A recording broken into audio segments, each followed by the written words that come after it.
Hello friends, అందరికీ నమస్కారం. ఈరోజు వచ్చినటువంటి విద్యా, ఉద్యోగ సమాచారం అంతా కూడా నేను ఈ వీడియోలో చెప్తాను. కాబట్టి ఫస్ట్ టైం మన ఛానల్‌ని విజిట్ చేస్తున్న వాళ్ళు తప్పకుండా మన ఛానల్‌ని సబ్స్క్రైబ్ చేసుకోండి. అలాగే పక్కనున్న బెల్ ఐకాన్ని క్లిక్ చేయండి. తెలంగాణలో కొత్త జాబ్స్ అంటూ టీఎస్‌లో కొత్త రిక్రూట్మెంట్లు 40,000 పైగా ఉద్యోగాలంటూ అప్డేటు. అలాగే ఏప్రిల్ 29 నుంచి ఎంసెట్ అంటూ, అలాగే తెలంగాణకు నలుగురు కొత్త జడ్జీలంటూ అప్డేట్ ఫ్రెండ్స్. తెలంగాణలో నేటి నుంచి రైతు భస రైతు భరోసాపై సర్వే అంటూ అప్డేటు.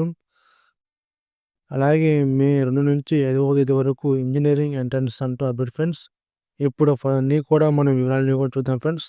తప్పకుండా మన ఛానల్‌ని తప్పకుండా సబ్స్క్రైబ్ చేసుకొని, అలాగే వీడియో చూసే పాటలైనా మీకు నచ్చితే తప్పకుండా ఒక లైక్ చేయండి ఫ్రెండ్స్. అలాగే టీఎస్‌లో కొత్త రిక్రూట్మెంటు 40,000 పైగా ఉద్యోగాలు అంటూ అప్డేటు.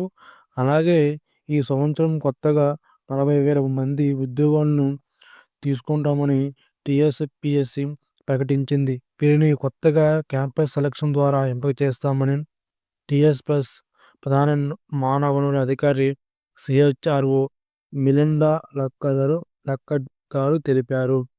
ఈ త్రైమాసిక హెడ్ కౌంటు తగ్గుదలపై ఉన్నప్పటికీ టీఎస్‌పీఎస్ బెంచ్‌లో ఉన్న ఉద్యోగాలను ఉత్పాదక మెరుగుదల, ఇతర కార్యాచరణలో సర్దుబాటు ఉంటుందని తెలిపారు. 2024-25 ఆర్థిక సంవత్సరం మూడవ త్రైమాసికంలో టీఎస్‌సీలో 5,000 మంది ఉద్యోగాలకు అవకాశం కల్పిస్తామంటూ చెప్పారు ఫ్రెండ్స్.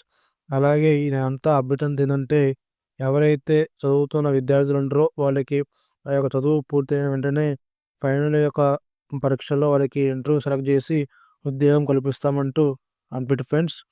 అలాగే మరొక అప్డేట్ వచ్చేసి, ఉద్యోగాలు వయో పరిమితిని పెంచొద్దు, సీఎం రేవంత్ రెడ్డికి ఆర్ కృష్ణయ్య లేఖ. రాష్ట్ర ప్రభుత్వ ఉద్యోగాల పదవీ విరమణ వయో పరిమితి 61 సంవత్సరాలు నుండి 63 సంవత్సరాలు లేదా 65 సంవత్సరాలు పెంచాలన్న ప్రయోజనాలని ప్రభుత్వం విరమించుకోవాలని రాజ్యసభ సభ్యుడు, జాతీయ బీసీ సంక్షేమ సంఘం అధ్యక్షుడు ఆర్ కృష్ణయ్య గారు కోరారు. ఈ మేరకు సీఎం రేవంత్ రెడ్డికి బుధవారం ఆర్ కృష్ణయ్య లేఖ రాశారు. రాష్ట్రంలో 16 లక్షల మంది నిరుద్యోగులకు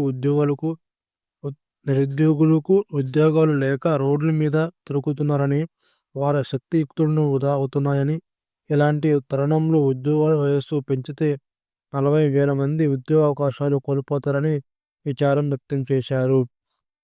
గతంలో సీఎం నిరుద్యోగులకు ఉద్యోగాలు ఇస్తామంటూ హామీ ఇచ్చారని, 70,000 పైగా ఉద్యోగాలకు మించి దాటలేదని, ఈ యొక్క హామీ పూర్తి కాకుండానే ఇంకా ఉద్యోగ అవకాశాలు తగ్గించడంలో న్యాయం కాదన్నారు. అది ఫ్రెండ్స్ ఈ యొక్క అప్డేటు. అలాగే తెలంగాణలో నేటి నుంచి రైతు భరోసా సర్వే, వ్యవసాయ యోగ్యత లేని భూముల్ని గుర్తింపు, ఆ తర్వాత గ్రామ పంచాయతీల్లో రైతుల జాబితా. రాష్ట్ర ప్రభుత్వం అత్యంత ప్రతిష్టాత్మకంగా భావిస్తున్న రైతు భరోసా కార్యక్రమాన్ని పకడ్బందీగా అమలు చేసేందుకు పక్కా కార్యాచరణ సిద్ధమైంది.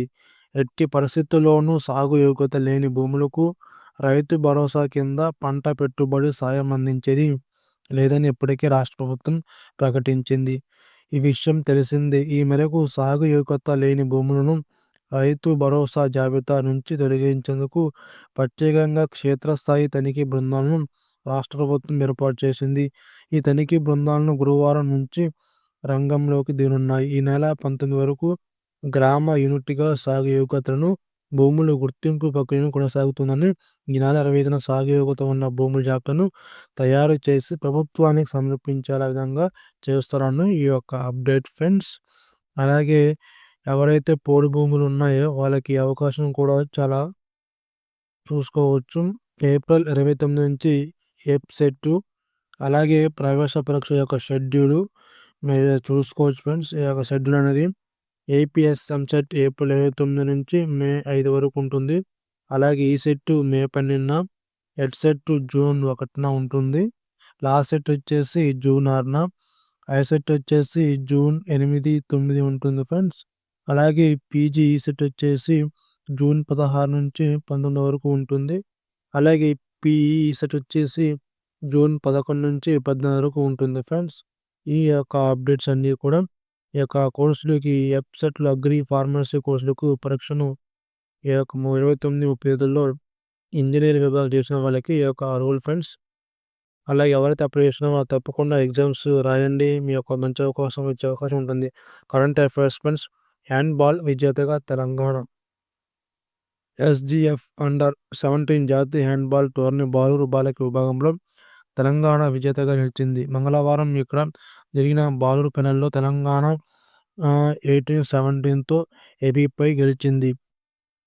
కరెంట్ అఫైర్ గుర్తుంచుకోవచ్చు. ఇక్కడ అండర్-17లో బాలురు-బాలికలపై ఏ రాష్ట్రంతో గెలిచింది అంటే ఇక్కడ ఏపీ అని గుర్తుంచుకోవాలి ఫ్రెండ్స్. ఏపీ పైన గెలిచిందని కరెంట్ అఫైర్స్ అడుగుతారు. కాబట్టి తప్పకుండా ఇలా గుర్తుంచుకోవాలి. చదవాలి. దాన్ని ఎలా క్వెషన్ ఏ విధంగా అడుగుతున్నా కూడా అలా ఫైండ్ ఔట్ చేయాలి ఫ్రెండ్స్. అలాగే మే 2 నుంచి 5వ తేదీన వరకు ఇంజినీరింగ్ ఎంట్రన్స్ అంటూ 72 ఉమ్మడి ప్రవేశ పరీక్ష షెడ్యూల్ ప్రకటించిన ఉన్నత విద్యామండలి. అలాగే ఏప్రిల్ 29, 30 తేదీల్లో అగ్రికల్చర్, ఫార్మసీ, మే 12న ఈసెట్, జూన్ 1న ఒక అప్డేట్ కూడా మీకు పై వివరించాయి ఫ్రెండ్స్. అదే అప్డేటు కాబట్టి ఇది వేరే న్యూస్ పేపర్‌లో వచ్చింది. గమనించగలరు. ఈ వీడియో చూసే పాటలు మీకు గనక నచ్చితే తప్పకుండా ఒక లైక్ చేయండి ఫ్రెండ్స్. తప్పకుండా ఒక లైక్ చేసి కొంచెం నాకు సపోర్ట్‌గా ఉంటుంది. సబ్స్క్రైబ్ చేసుకోండి. ఇలాంటి మరిన్ని వీడియోస్ మీకు తప్పకుండా తీసుకొస్తాను. అలాగే ఈ విద్య, ఉద్యోగ సమాచారం అప్డేట్స్ అన్నీ కూడా తప్పకుండా తీసుకొస్తాను. Please like T. అలాగే రికార్డుల మోత. వన్‌డేలో అత్యధిక స్కోర్ చేసిన ఇండియా అమ్మాయిల జట్టు. ఫాస్టెస్ట్ సెంచరీ కొట్టిన స్మృతి మంధాన. 3004 రన్స్ తేడాతో ఐర్లాండ్‌పై విజయం. ఇండియా విమెన్స్ క్రికెట్ టీమ్‌లో చరిత్ర సృష్టించింది. ఐర్లాండ్‌తో బుధవారం జరిగిన చివరి 3 వన్‌డేలో పలు రికార్డులు బద్దలు కొట్టింది. ఇండియా మెన్స్ క్రికెట్ టీమ్‌కు కూడా సాధ్యం కాని రీతిలో 50 ఓవర్లతో 435/5 స్కోర్ చేసిన ఈ ఫార్మాట్ తమ అత్యధిక స్కోర్‌తో సరికొత్త రికార్డుకు నెలకొల్పింది. కెప్టెన్ స్మృతి మంధాన 135, 70 బంతుల్లో 135 బంతుల్లో కొట్టింది. తరపున ఫాస్టెస్ట్ సెంచరీ సాధించింది. యువ ఓపెనర్ ప్రత్యేక రాహుల్ 154 రన్లతో మెరిసింది. తర్వాత ఐర్లాండ్ 131 స్కోరుకు